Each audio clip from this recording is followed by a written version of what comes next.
Vítězem této třídy se stal Michal Prášek, jinak taky úspěšný závodník silničních motocyklech a loňský mistr republiky ve třídě 125. Prosím potlesk. Michal Prášek. Já na něj prozradím, že se taky účastnil dvakrát závodu mistrovství světa na divokou kartu. Než se dostaneme k dnešnímu závodu, řekni jenom, jaký to je mistrovství světa se všema těma Italama, Japoncema, Američanama a tak dále.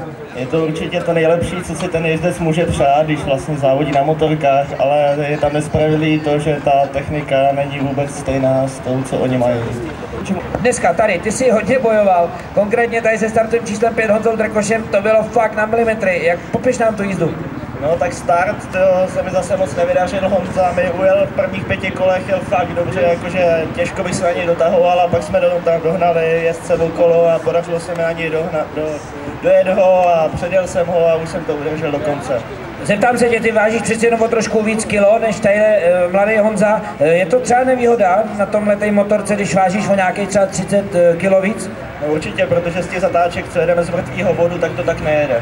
My jsme si to s Petrem říkali, ono to jako nevypadá, že to tak nejede, ono to vypadá, že to jede hrozně rychle. Ale bylo to moc pěkný, takže tohle je trojice nejlepších kluků v kategorii minibike a ještě se uvidíme kluci na pódiu. Jinak ten závod minibikeů se dneska jel jako pohár AMK Brno a Petr teď vyhlásí vítěze této kategorie. Za tým Roháč a Fejta Motor Racing s číslem 6 Michal Prášek!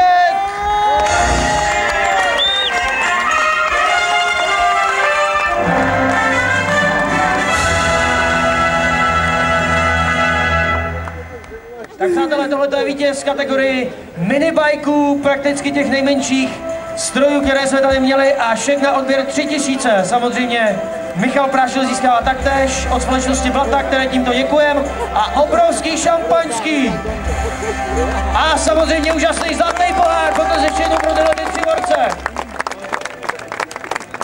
Takže po vzoru světových jezdců třídy mistrovství světa 125 250 MotoGP i Lukáš Prášek rád zavítá na minibajky, na kterých začínal, a jako Valentino Rossi jezdil minibajky, taky právě Michal Prášek jezdí minibajky.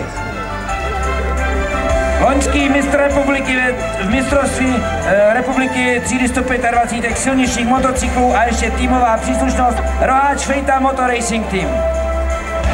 Přátelé, to jsou oni, největší kategorie dneska. Teď když to tak nevypadá, že jo, Prášky? Čověče, co jíš? Nebudou nějaký prášky. No fazole, tak jsem už ani nechodil. dostává všem automobilům podle nasadníku konstrukce satelit číslo 56 Michal Prášek.